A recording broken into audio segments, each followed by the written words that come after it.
कुरुक्षेत्र की युद्ध भूमि पर जब दो विशाल सेनाएं आमने सामने आकर खड़ी हुई, तब अर्जुन के मन में उठा एक बहुत बड़ा सवाल कि क्या मैं युद्ध करूं या ना करूं। जय श्री कृष्णा। आज हम लेकर आए हैं श्रीमद् भगवत गीता के पहले अध्याय का संपूर्ण विश्लेषण, जिसमें अर्जुन की मनोदशा, युद्ध का तनाव और उसका आंतरिक द्वंद्व साफ नजर आ रहा है। यह अध्याय दोस्तों सिर्फ एक युद्ध भूमि का दृश्य नहीं है, बल्कि हमारी लाइफ की भी उस संघर्ष की कहानी को बयान करता है जब हम अपने कर्तव्य और भावनाओं के बीच में फंस कर रह जाते हैं। तो आइए इस अध्याय के हर श्लोक का संक्षिप्त सार ग्रहण करें और समझें कि जीवन में सही दिशा का चुनाव कैसे करें। तो चलिए करते हैं गीता के पहले अध्याय की शुरुआत, जहां से शुरू होती है ज्ञान की यात्रा। तो अब बढ़ते हैं हमारे पहले श्लोक की तरफ, जिसमें पहले अध्याय का नाम है अर्जुन विषाद। और आज हम बात करेंगे भगवत गीता के पहले अध्याय के पहले और बहुत ही पावरफुल एंड मीनिंगफुल श्लोक की, जिसकी शुरुआत होती है धृतराष्ट्र के एक सिंपल से सवाल से, जो कि वो एक श्लोक में पूछते हैं, धर्म क्षेत्रे कुरुक्षेत्रे समावेता युयुत्सवा मामका पांडवश्चवे किम कुरुवते संजय। अर्थात गीता का पहला श्लोक एक सिंपल सा सवाल है कि मेरे बेटे और पांडव के पुत्र युद्ध के मैदान में क्या कर रहे हैं। तो ये है पहला श्लोक। अब इसका मतलब समझते हैं कि धृतराष्ट्र जो हस्तिनापुर के राजा हैं, अपने एडवाइजर संजय जी से पूछते हैं, बिकॉज वो अंधे हैं और संजय जी के पास दिव्य दृष्टि थी, जिससे उन्होंने महाभारत का सारा हाल धृतराष्ट्र को सुनाया था। तो वो पूछते हैं कि कुरुक्षेत्र के मैदान में मेरे बेटे और पांडव क्या कर रहे हैं। बात सिंपल सी है कि युद्ध शुरू होने से पहले एक पिता के मन में बेचैनी है, यानी कि एक तरफ उसे अपने बच्चों की चिंता हो रही है और वहीं दूसरी तरफ वो पांडवों को अलग भी मान रहे हैं, जबकि वो भी उन्हीं के परिवार का तो हिस्सा है। यानी कि धृतराष्ट्र एक ही फैमिली को दो अलग अलग फैमिली मानते हैं और हर आम इंसान की तरह वो भी अपनी तरफ के यानी कि अपने बेटों के जीतने की कामना कर रहे हैं। और आज की वीडियो में हम बात करेंगे गीता जी के पहले अध्याय के दूसरे श्लोक की। तो चलिए शुरू करते हैं। और दूसरा श्लोक कुछ इस प्रकार से है कि संजय जी कह रहे हैं, दृष्ट्वा तु पांडवानीकम व्यूढ़म दुर्योधनस्तदा आचार्य मुपसंगम्य राजा वचनम बब्रीत। अर्थात संजय जी ने धृतराष्ट्र जी को बताया कि युद्ध भूमि में दुर्योधन पांडवों की स्ट्रॉन्ग सेना को जब देखता है तब उसे थोड़ा सा टेंशन हो जाता है और फिर वो अपने गुरु द्रोणाचार्य जी के पास जाकर अपनी फीलिंग्स को डिस्कस करने लगता है। मतलब कि युद्ध शुरू होने से पहले ही दुर्योधन का कॉन्फिडेंस हिलने लग गया था। तो ये है श्रीमद् भगवत गीता के दूसरे श्लोक का अर्थ, जहां असली युद्ध शुरू होने से पहले ही दुर्योधन के मन में पहली बार कुछ डर देखने को मिल रहा था। तो चलिए बढ़ते हैं हमारे तीसरे श्लोक की तरफ। पश्यन्ता पांडु पुत्राणाम आचार्य महंती चमूम व्यूढ़ाम द्रुपद पुत्रेण तव शिष्येण धीमता। अर्थात इस श्लोक में दुर्योधन अपने गुरु द्रोणाचार्य जी को बोलता है कि आचार्य जी देखो, पांडवों की कितनी बड़ी सेना खड़ी हो गई है और सबसे बड़ी बात यहां पर क्या है कि इस सेना का सेनापति आपका ही पुराना शिष्य धृष्टद्युम्न है। यानी कि जिस व्यक्ति के हाथ में आपने तलवार दी थी, यानी कि जिसे लड़ने के गुण आपने सिखाए थे, आज वही व्यक्ति आपके खिलाफ युद्ध में खड़ा हुआ है। और वो कहता है साथ में कि पांडु पुत्रों की ये जो बड़ी सेना है, इसकी जो व्यूहाकार रचना जो डिजाइन की गई है, ये भी धृष्टद्युम्न ने ही की है। अब यहाँ पर व्यूहाकार रचना का मतलब हुआ 21 स्पेशल तरीके की फोर्स जो युद्ध के लिए तैयार खड़ी है, प्रॉपर प्लानिंग के साथ, प्रॉपर एग्जीक्यूशन के साथ कि किस तरह से लड़ना है। और दोस्तों यहाँ पर बात करें तो ये एक ऐसा व्यू होता है जहां पर किसी भी सेना का घुस पाना मुश्किल हो जाता है और अगर कोई गलती से वहां घुस भी गया तो वहां पर कोई भी बाहर नहीं आ सकता। तो इस तरीके की प्रॉपर प्लानिंग धृष्टद्युम्न ने की थी, जो कि गुरु द्रोण का ही शिष्य रहा है। तो इस चीज को दुर्योधन बार बार अपने गुरु द्रोणाचार्य से कहता है। तो चलिए बढ़ के पहले अध्याय के चौथे, पांचवें और छठे श्लोक के बारे में। अत्र शूरा महेश वासा भीमार्जुन समायुधि युधानो विराटश्च द्रुपदश्च महारथ धृष्टकेतुश्च किंतानम काशीराजश्च वीरवान पुरुजित कुंती भोजश्च शैबश्च नरपुंगवः युधामनुश्च विक्रांतम उत्तमोजाश्च वीरवान सौभद्रो द्रौपदेयाश्च सर्व एव महारथा। तो ये था गीता जी का चौथा, पांचवा और छठा श्लोक। अब इनका मतलब क्या है? इन तीन श्लोकों में दुर्योधन अपने गुरु द्रोणाचार्य को पांडवों की बड़े बड़े योद्धाओं की सेना के बारे में बता रहा है। वो द्रोणाचार्य जी से ये दिखाने की कोशिश कर रहा है कि पांडवों की साइड भी कमजोर नहीं है, उनके पास भी एक से एक महान योद्धा और एक्सपीरियंस लीडर है, जिनमें पांडवों के अलावा अभिमन्यु, द्रौपदी के 5 पुत्र और सभी बड़े बड़े राजाओं की सेना भी शामिल है। तो चलिए बढ़ते हैं हमारे 7वें श्लोक की तरफ। अस्माकं तु विशिष्टये तानि बोधम द्विजोत्तम नायका मम सैन्यस्य संज्ञानार्थम तांबम बिमृते। अर्थात दुर्योधन द्रोणाचार्य से कहते हैं कि हे ब्रह्माश्रेष्ठ, अब आप मेरे पक्ष के महान योद्धाओं के बारे में भी सुनो। आपको बताता हूं कि मेरी सेना के मुख्य सेनापति कौन कौन है। यानी कि इस श्लोक में दुर्योधन अपने गुरु द्रोणाचार्य को एड्रेस करता है, उन्हें बताता है, उन्हें कहता है कि आचार्य, जैसे मैंने आपको पांडवों की आर्मी के टॉप वॉरियर्स के बारे में आपको बताया, उनकी स्ट्रेंथ्स के बारे में बताया, वैसे ही अब हमारी साइड के यानी कि कौरवों के पक्ष के बेस्ट फाइटर्स के बारे में भी जान लीजिए, और मैं आपको अपनी सेना के टॉप सेनापतियों के नाम बताता हूँ। तो चलिए बढ़ते हैं हमारे 8वें श्लोक की तरफ। भवाम भीष्मश्च कर्णश्च कृपश्च समितिंजय अश्वत्थामा विकर्णश्च सौमदत्तिस्तथैव च। अर्थात 8वें श्लोक में दुर्योधन अपनी टीम के टॉप वॉरियर्स के बारे में बात कर रहा है कि आचार्य, आप भीष्म पितामह, कर्ण और ग्रेट फाइटर कृपाचार्य जी, इसके अलावा अश्वत्थामा, विकर्ण और भूरिश्रवा, ये सब लोग हमारी टीम के टॉप चैंपियंस हैं, यानी कि टॉप प्लेयर्स हैं। यानी कि इस श्लोक में वो अपनी सेना के सबसे स्ट्रॉन्ग पिलर्स को हाईलाइट कर रहा है कि कौन कौन सबसे पावरफुल योद्धा है हमारी टीम का, यानी कि कौरवों के पक्ष के सबसे पावरफुल फाइटर कौन कौन से। तो चलिए बढ़ते हैं गीता जी के पहले अध्याय के 9वें श्लोक की तरफ। अन्य च वहव शूरा मदर्थे त्यक्त जीविता नाना शस्त्र परहरणा सर्वे युद्ध विशारदा। अर्थात इस श्लोक में दुर्योधन अपने गुरु को बताता है कि हे आचार्य, मेरी सेना में सिर्फ भीष्म, कर्ण या अश्वत्थामा नहीं, बल्कि और भी ऐसे बहुत सारे योद्धा हैं जो अपनी जान भी मेरे लिए देने को तैयार है। ये सब एक्सपर्ट्स हैं, हर तरह के हथियार को चलाने में, हर तरह के युद्ध की टेक्निक्स को ये लोग मास्टर कर चुके हैं। यानी वो दिखाता है कि उसकी टीम में कुछ ऐसे भी लीडर्स हैं जो बिना किसी शर्त के मेरे लिए सब कुछ करने को तैयार हैं। तो चलिए अब बढ़ते हैं हमारे 10वें श्लोक की तरफ। अपर्याप्तम तदस्माकम बलम भीष्माभिरक्षितम पर्याप्तम त्विदमेतेषा बलम भीमाभिरक्षितम। अर्थात इस श्लोक में दुर्योधन अपने गुरु द्रोणाचार्य को अपनी सेना की ताकत के बारे में बता रहा है और कहता है कि मुझे पूरा भरोसा है कि पितामह भीष्म की लीडरशिप में हमारी सेना बहुत ज्यादा स्ट्रांग और सेफ हो चुकी है और हमारी सेना अजय है। वहीं पांडवों की सेना भी भीम की लीडरशिप में होने की वजह से स्ट्रांग ही थी, लेकिन हमारी सेना उनसे भी ज्यादा स्ट्रांग है, उसे इतना भरोसा था। तो चलिए बढ़ते हैं हमारी संपूर्ण श्लोक सीरीज के अगले श्लोक की तरफ। अयनेषु च शर्वेषु यथा भागम वस्थिता भीष्ममेवाभिरक्षन्तु भवन्त सर्व एव हि। अर्थात इस श्लोक में दुर्योधन सारी कौरव सेना के योद्धाओं को ऑर्डर देता है कि जितने भी योद्धा अपनी अपनी जगह पर हैं, वो सभी लोग मिलकर एक जगह पर आ जाएं और भीष्म पितामह की हर तरफ से सुरक्षा जरूर करें, क्योंकि वो हमारी आर्मी की बैकबोन है और उनकी रक्षा हमारे लिए सबसे ज्यादा इंपॉर्टेंट है। तो चलिए बढ़ते हैं हमारे 12वें श्लोक की तरफ। तस्य संजनयन हर्षम कुरु वृद्धम पितामह सिंहनादम विन्नधोचे शंखम दद्मो प्रतापवान। अर्थात दोस्तों, अब हम धीरे धीरे युद्ध के इंटरेस्टिंग पार्ट की तरफ बढ़ते जा रहे हैं, यानी कि युद्ध की शुरुआत की तरफ हमने रुख कर दिया है।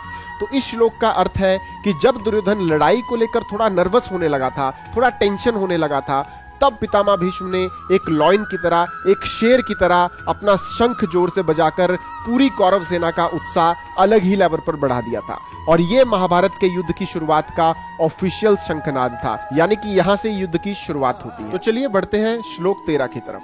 तत्संखाश्च भैरश्च पणवानक गोमुखा सहसेवा भयहंत स शब्दस्तु मूलो भवत।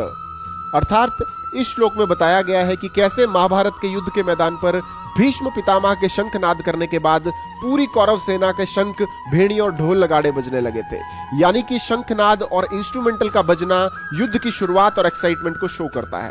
तो फिर हुआ यूं कि युद्ध के मैदान का माहौल एकदम चार्ज्ड, भयंकर और पूरे जोश के साथ भर गया था। और ये एक पावरफुल मूवमेंट था दोस्तों, जो युद्ध की भयंकर तैयारी और पूरे जोश को दिखाता है। तो चलिए बढ़ते हैं हमारे 14वें श्लोक की तरफ। तत्श्वेते हय युक्ते महति सेंदने स्थितो माधवा पांडवश्च वे दिव्य शंखो प्रदम्मतु। अर्थात इस श्लोक में बताया गया है कि जब कौरव सेना के शंखनाद का शोर थोड़ा कम हुआ, तब पांडवों की तरफ से भगवान श्री कृष्ण ने और अर्जुन ने अपने अपने शंख बजाकर अपनी सेना का उत्साह बढ़ाया, और ये शंखनाद उनकी ताकत, धर्म और जीत की निशानी थी। तो चलिए बढ़ते हैं श्लोक 15 और 16 की तरफ। पांचजन्यम ऋषिकेशो देवदत्तम धनंजयम पौंड्र दद्मो महाशंखम भीमकर्मा वृकोदरा। अनंत विजयम राजा कुंती पुत्रो युधिष्ठिरम नकुल सहदेवश्च सुघोष मणि पुष्पको। अर्थात इस श्लोक में पांडवों के प्रमुख योद्धा अपने अपने शंख बजाकर अपने युद्ध की तैयारी को दिखा रहे हैं। इसमें भगवान श्री कृष्ण ने अपना शंख पांचजन्य, अर्जुन ने देवदत्ता और भीम जो जबरदस्त बलशाली योद्धा हैं उन्होंने अपना पौंड्र महाशंख बजाया। इसके अलावा राजा युधिष्ठिर ने अपना शंख अनंत विजय बजाया और नकुल और सहदेव ने भी अपने अपने शंख सुघोष और मणिपुष्पक बजाए। तो सभी लोग अपने अपने शंख बजाकर युद्ध के लिए तैयार हो जाते हैं और इस श्लोक में पांडवों की सेना का उत्साह दिखाया गया है कि वो लड़ने को लेकर कितने उत्साहित हैं। तो चलिए शुरू करते हैं पहले अध्याय के 17 और 18 श्लोक को। काश्यश्च परमेशवाशम शिखंडी च महारथम दृष्टद्युम्नो विराटश्च सात्विकिश्च पराजितम द्रुपदो द्रौपदेयाश्च सर्वस्य पृथिवीपते सौभद्राश्च महाबाहु शंखा दद्मु पृथक पृथक। अर्थात इस श्लोक में पांडवों के प्रमुख योद्धाओं लाइक काशी राजा, शिखंडी, दृष्टद्युम्न, विराट, सात्यकी, द्रुपद और द्रौपदी के पुत्र और अभिमन्यु की एंट्री बैटलफील्ड में यानी कि युद्ध के मैदान में शंखनाद के साथ होती हुई दिखाई जा रही है। ये श्लोक महाभारत की रेडी फॉर वॉर एनर्जी को बेस्ट तरीके से डिस्पाइट करता है, जहां हर वॉरियर अपने अपने शंख को बजाकर अपनी पावर और उत्साह को दिखा रहा है। इससे पता चलता है कि पांडव सेना के पास हर तरह का वॉरियर है और पांडव सेना का हर योद्धा अपने अपने शंख बजाकर युद्ध भूमि को और अपनी सेना को पूरे जोश के साथ भर रहा है। हर शंखनाद उनकी सेना को युद्ध के लिए एक नई एनर्जी और एक नई होप दे रहा है। तो चलिए शुरू करते हैं पहले अध्याय का 19वां श्लोक। सघोषो धृतराष्ट्राणाम हृदयानि वियादरयत नभश्च पृथ्वी चैव तुमूलो भेनु नादयन। अर्थात इस श्लोक में पांडव सेना के शंखनाद की भयंकर और विशाल आवाज से कौरवों की सेना के सैनिकों के दिल दहल जाते हैं और ये आवाज धरती और आकाश दोनों में गूंज उठती है। यह श्लोक दर्शाता है कि सही काम के लिए आत्मविश्वास और दृढ़ संकल्प की आवाज इतनी शक्तिशाली होती है कि दुश्मनों के मनोबल को भी तोड़ देती है, भले ही वे संख्या में कितने भी बड़े और कितने भी ज्यादा क्यों ना हो। लाइक कौरवों की सेना पांडवों की सेना से काफी अधिक और बड़ी थी। इसलिए हमेशा याद रखिए कि एकता से उठी आवाज केवल कानों तक नहीं दिलों तक पहुंचती है और यही जीत के लिए पहला कदम होता है। तो चलिए शुरू करते हैं श्लोक 20 और 21। अथ व्यवस्थितान दृष्टाम धृतराष्ट्राणाम कपिध्वज प्रवते शस्त्र संपाते धनुर्धम्य पांडवा ऋषिकेशम तदा वाक्यमिदमाह महीपते सैन्योर्भयो मध्य रथ स्थाप्य में अच्युत। अर्थात जब अर्जुन ने युद्ध के लिए तैयार धृतराष्ट्र के पुत्रों यानी कि कौरवों की सेना को देखा और युद्ध शुरू ही होने वाला था तो उसने अपना धनुष गांडीव उठाया और भगवान श्री कृष्ण से कहा कि हे कृष्ण, आप मेरे रथ को दोनों सेनाओं के बीच में ले चलो ताकि मैं युद्ध के लिए तैयार योद्धाओं को ठीक से देख सकूं और उसी के हिसाब से डिसीजन मेकिंग कर सकूंगा। तो चलिए शुरू करते हैं श्लोक 22। यावत् तथा निरीक्षहम योद्धु कमान अवस्थिताम कर्मय्या सह योद्धव्यम अस्मिन् रण समुद्र में। अर्थात यहाँ पर अर्जुन अपने सारथी भगवान श्री कृष्ण से कहता है कि वे उसका रथ दोनों सेनाओं के बीच में कुछ इस तरह से खड़ा करें कि वो हर उस योद्धा को देख सके जिससे उसे युद्ध करना है, क्योंकि वह जानना चाहता है कि उसके सामने कौन कौन है जो युद्ध में उसके खिलाफ खड़े हुए हैं। और ये श्लोक अर्जुन की युद्ध के प्रति सजगता और रणनीति बनाने की पूरी प्लानिंग को दिखा रहा है। तो चलिए शुरू करते हैं श्लोक 23। योत्स्य माना नवेक्षे हम एत्रते समागता धृतराष्ट्रस्य दुर्बुद्धे युद्धे प्रियची कृषवा। अर्थात इस श्लोक में अर्जुन भगवान श्री कृष्ण से कहता है कि मैं देखना चाहता हूं कि युद्ध के लिए आए हुए योद्धा कौन कौन है, यानी कि वो कौरवों की सेना के बारे में बात कर रहा है जो धृतराष्ट्र के दुर्बुद्धि पुत्र यानी कि दुर्योधन को खुश करने की इच्छा से यहाँ मुझसे युद्ध करने आए हुए हैं और सत्य जानते हुए भी इस युद्ध में अधर्म का साथ दे रहे हैं। तो चलिए शुरू करते हैं श्लोक 24 और 25। संजय उवाच एव मुक्तो ऋषिकेशो गुडोकेशन भारत सैन्य उभयो मध्य स्थापित्वा रथोत्तम भीष्म द्रोण प्रमुखतः सर्वेषां च महीक्षितम् उवाच पार्थ पश्यन्ता समवेतान कुरुनीति। अर्थात इस श्लोक में संजय धृतराष्ट्र को बता रहे हैं कि भगवान श्री कृष्ण ने अर्जुन के कहने पर दोनों सेनाओं के बीच अपना रथ ले जाकर खड़ा कर दिया और फिर उन्होंने अर्जुन से कहा कि देखो ये वो योद्धा हैं जो तुमसे युद्ध करने के लिए यहाँ पर इकट्ठे हुए हैं, ताकि अर्जुन युद्ध की एक्चुअल पिक्चर को और सभी चैलेंजेस को अच्छे से समझ और देख सके। तो चलिए शुरू करते हैं श्लोक 26।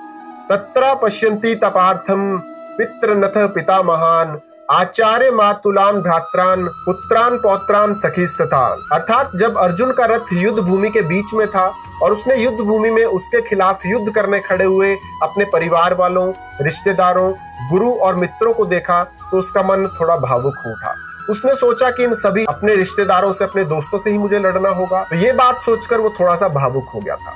तो ये था श्लोक 26 का।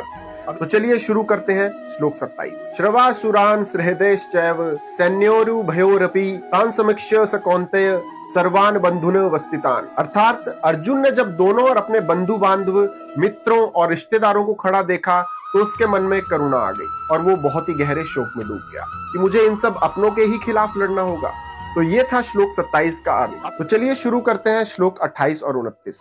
अर्जुन उवाच दुष्टवेवं स्वजनम कृष्णम युत्सुमं समुपस्थितम सीदंती मम गात्राणि मुखम च परिशुष्यति वेपथुश्च शरीरे में रोम हर्षश्च जायते गांडीव संत्रसते हस्तात्वक्चैव परिदेहते।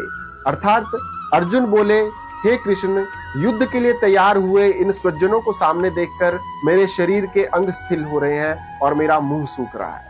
यानी कि अर्जुन जब युद्ध भूमि में अपने सभी सगे संबंधियों, मित्रों और गुरुओं को युद्ध के लिए तैयार खड़ा देखता है तो उसके मन में गहरा मोह, करुणा और मानसिक द्वंद्व पैदा हो जाता है। वो युद्ध के विनाशकारी परिणाम को सोचकर बहुत ही दयनीय स्थिति में पहुंच जाता है। वह अपने परिवार और प्रियजनों को सामने देखकर बहुत विचलित हो जाता है और उसके शरीर में बहुत ज्यादा दुर्बलता आ जाती है और वो कहता है कि हे कृष्ण, मेरा पूरा शरीर कांप रहा है, मेरे रोंगटे खड़े हो रहे हैं और मेरे हाथ से मेरा गांडीव धनुष भी नीचे गिर रहा है। तो चलिए शुरू करते हैं श्लोक 30। न च शक्नोम्य अवस्थातुनम ब्रह्मतीव च मे मन निमितानि च पश्यामि विपरीतानि केशवा।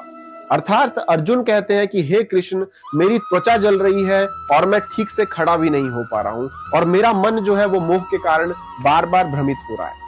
दोस्तों, ये श्लोक अर्जुन की मानसिक और शारीरिक उलझन को दिखा रहा है कि वह युद्ध करने के लिए स्थिर और सक्षम नहीं है। उसके मन की सिचुएशन कुछ ऐसी है कि वो ना तो युद्ध पर फोकस कर पा रहा है और न ही अपने आप पर अपना कंट्रोल कर पा रहा है। तो चलिए शुरू करते हैं श्लोक 31।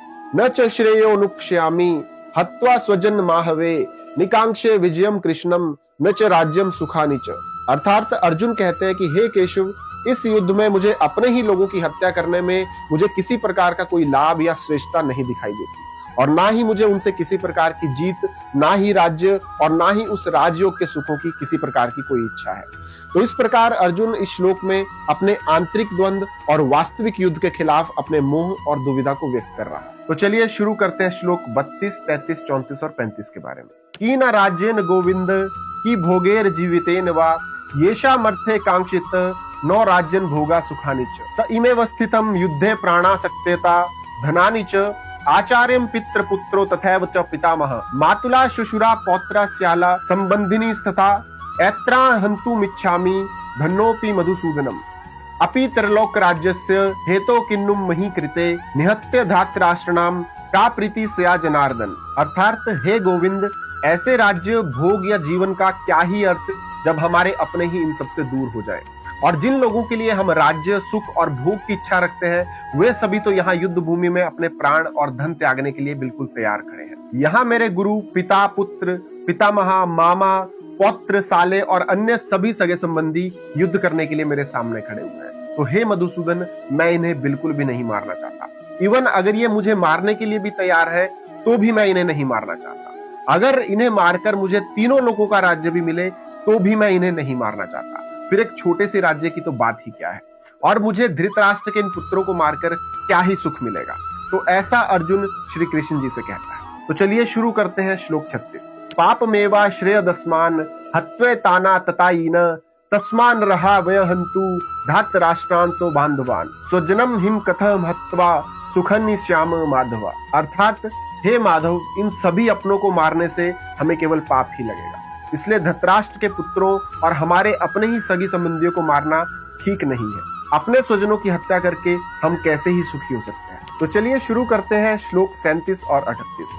यद्यपेयते न पश्यन्ति लोभापहत चेतसम कुलक्षम कृतम दोषम मृत्य दोहे च पातकम कथम न गेयम स्माभि पापदस्मानि वर्तितुम कुलक्षम कृतम दोषम प्रपशबद्धि जनार्दन। अर्थात अर्जुन कहता है कि हे कृष्ण, मेरे सामने खड़े ये सभी धृतराष्ट्र के पुत्र और उनके साथी अपने स्वार्थ और लोभ में अंधे हो चुके हैं और उन्हें अब ना तो अपने परिवार के नाश का कोई डर है और ना ही उन्हें ये एहसास है कि अपने ही लोगों के साथ युद्ध करके वो धर्म की सभी सीमाएं लांघ चुके हैं।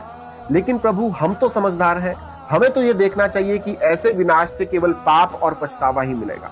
मतलब कि अर्जुन यहाँ पर अपने धर्म और विवेक की चेतना को दिखा रहे हैं और उनका मानना है कि किसी की गलती को देखकर हमें भी सेम वैसी ही गलती को नहीं दोहराना चाहिए। तो चलिए शुरू करते हैं श्लोक 39। कुलक्षय प्रणश्यन्ति कुल धर्मा सनातना धर्मे नष्टे कुलम कृत्सनम धर्मो भी भवत्युत। अर्थात अर्जुन कह रहे हैं कि जहां परिवार खत्म हो जाता है वहां कुछ नहीं बच जाता, अर्थात सब कुछ खत्म हो जाता है। अगर हम अपने ही परिवार, समाज या दोस्ती को नष्ट कर देते हैं तो उससे हमारी पीढ़ी की अच्छी परंपराएं और संस्कार मिट जाते हैं और इसके बाद नई पीढ़ी हमेशा अधर्म या गलत के रास्ते की तरफ ही बढ़ती है, क्योंकि उनके पास सीखने और संभालने के लिए कोई आदर्श ही नहीं बचता। तो चलिए शुरू करते हैं श्लोक 40। अधर्म विवात कृष्णम प्रद्युषन्ति कुलस्त्रिह त्रिषु दुष्टाशु वार्षणे जायते वर्णशंकर। अर्थात हे कृष्ण, जब किसी कुल में अधर्म फैल जाता है तब उस कुल की स्त्रियां भ्रष्ट हो जाती हैं और ऐसी ही स्त्रियों से जो संतान उत्पन्न होती है उनमें अच्छे गुणों और पारिवारिक परंपराओं का अभाव ही होता है। यानी कि अर्जुन यहाँ पर चेतावनी देते हैं कि अगर परिवार या समाज में अधर्म हावी हो जाए तो सबसे पहले उसकी नींव यानी कि उस परिवार की महिलाएं और बच्चे प्रभावित होते हैं, क्योंकि अगर घर की संस्कृति बिखर जाए तो आने वाली नई पीढ़ी सही संस्कार नहीं पा सकती और पूरा समाज धीरे धीरे नैतिक गिरावट की तरफ चला जाता है। तो ये श्लोक परिवार और समाज में मॉरल एजुकेशन की इंपॉर्टेंस को दिखा रहा है। तो अब बढ़ते हैं आगे और समझते हैं गीता जी के पहले अध्याय के श्लोक 41 और 42 के बारे में। तो चलिए शुरू करते हैं। शंकरो नरकायवे कुलन घानान कुलस्य च पतंति पित्रो होयशा लुप्त पिंडो दक्क क्रिया दोष रेते कुलन घानान वर्ण शंकर कार के उत्साधनते जाति धर्मा कुल धर्माश्च शाश्वता। अर्थात अर्जुन इस श्लोक में भगवान श्री कृष्ण से कहते हैं कि जब समाज या परिवार में धर्म, संस्कार और परंपरा समाप्त हो जाती है तो बहुत सारे चैलेंजेस हमें लाइफ में देखने को मिलते हैं और ऐसे घरों में उनके पूर्वजों को भी उनके बच्चों द्वारा तर्पण, श्राद्ध या किसी भी धार्मिक कार्य का सुख नहीं मिल पाता और इसीलिए पूर्वजों की आत्मा को शांति भी नहीं मिलती और उस जनरेशन को पितृदोष लगता है और उनका पतन हो जाता है। तो अब समय है आगे बढ़ने का और समझते हैं गीता जी के पहले अध्याय के श्लोक 43 के बारे में। तो चलिए शुरू करते हैं। उत्सन कुल धर्माणा मनुष्याणा जनार्दन नरके नियतम वासो भवतित्यनुशुशुरम। अर्थात अर्जुन श्री कृष्ण से कहते हैं कि हे जनार्दन, वे लोग जिनका कुल धर्म यानी कि परिवार की परंपरा और संस्कार नष्ट हो जाते हैं उनका वास नरक में होता है, हमने ऐसा सुना है। तो अब समय है आगे बढ़ने का और जानते हैं गीता जी के पहले अध्याय के श्लोक 44 के बारे में। तो चलिए शुरू करते हैं। अहो बता महत् पापम कर्तु व्यवस्थिता वयम यद्राज्य सुख लोभने हंतु स्वजना मुद्दता। अर्थात अर्जुन कहते हैं कि हे प्रभु, हम कितना बड़ा पाप करने को तैयार हो गए हैं कि हम राज सुख और भोग की लालसा में अपने ही रिश्तों को मारने के लिए तैयार हो गए हैं। तो अब समय है आगे बढ़ने का और समझते हैं गीता जी के पहले अध्याय के श्लोक 45 के बारे में। तो चलिए शुरू करते हैं श्लोक 45। यदि माम प्रतिकारम शस्त्रम शस्त्र पाणय भ्रातराष्ट्र रणे हन्युस तंबे क्षेमंत्रम भवेत। अर्थात अर्जुन कहता है कि यदि मुझ जैसे शस्त्र रहित और उनका सामना ना करने पर भी अगर हाथ में शस्त्र लिए हुए धृतराष्ट्र के पुत्र मुझे रणभूमि में मार भी डालें तो भी यह मेरे लिए अच्छा ही होगा। गीता जी का यह श्लोक दिखाता है कि अर्जुन इस युद्ध में अपने आप में ही अपना मानसिक और आत्मिक युद्ध कर रहा है, जहां पर वो डटकर अपने धर्म और धर्म की रक्षा करने के लिए मरने को भी तैयार है, चाहे उसके खुद के संघर्ष में उसका खुद का जीवन भी चला जाए। तो अब समय है आगे बढ़ने का और समझते हैं गीता जी के पहले अध्याय के श्लोक 46 के बारे में। तो चलिए शुरू करते हैं। एव मुक्ता अर्जुनः संख्ये रथोपसत उपाविशत विसृज्य शंशरम चापम शोकशम विग्रमानसः। अर्थात यहाँ पर संजय ने कहा कि अर्जुन ने ऐसा कहकर युद्ध भूमि में अपने धनुष और बाण को एक तरफ रख दिया और एकदम दुखी मन से अपने रथ के आसन पर बैठ गया। आप सोच के देखिए कि एक योद्धा जो युद्ध के लिए पूरी तरह से तैयार है अचानक से अपने कर्तव्यों और अपने संबंधों के बीच उलझ कर रह जाता है और अपने ही लोगों और रिश्तेदारों के सामने हथियार डालकर वो मानसिक रूप से पूरी तरह से टूट जाता है और अपना हौसला खो बैठता है। तो यहाँ पर गीता जी के पहले अध्याय का पड़ाव समाप्त होता है, जिसमें हमने अर्जुन की असमंजस, भय और उसके मन की जद्दोजहद को जाना। इस अध्याय से हमें ये सीख मिलती है कि जीवन में सभी कठिनाइयों का सामना साहस और स्थिति को समझकर किया जाना चाहिए। यह अध्याय हमें यह भी सिखाता है कि कर्तव्य का पालन करने में ही श्रेष्ठता है और सत्य और संतुष्टि छिपी है। तो अब हम बढ़ेंगे गीता जी के अगले पड़ाव पर, यानी कि हमारे दूसरे अध्याय की तरफ। जहां भगवान श्री कृष्ण द्वारा दिए गए दिव्य उपदेशों से हमारे जीवन की दिशा ही बदल जाएगी।